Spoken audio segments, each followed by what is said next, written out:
Good afternoon, আপনারা ঠিক ধরেছেন। এই মুহূর্তে আমি রয়েছি দমন দিউ দিউ এটা হচ্ছে আইএনএস কুফরি। এই আইএনএস কুফরির সংক্ষিপ্ত ইতিহাস বলছি আপনাদের।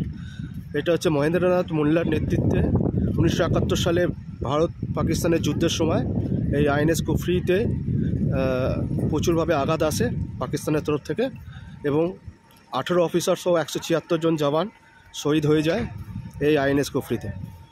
সেই আইএনএস কুফরির সামনে এই মুহূর্তে আমরা রয়েছি।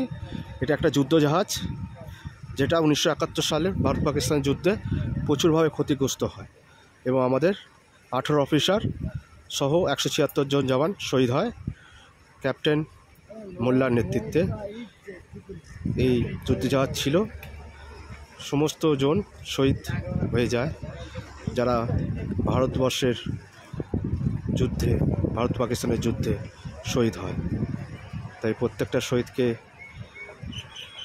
বিনম্র প্রণাম ও স্যালুট জানাই যে দেশ রক্ষার জন্য তারা জীবন ত্যাগ করেছে।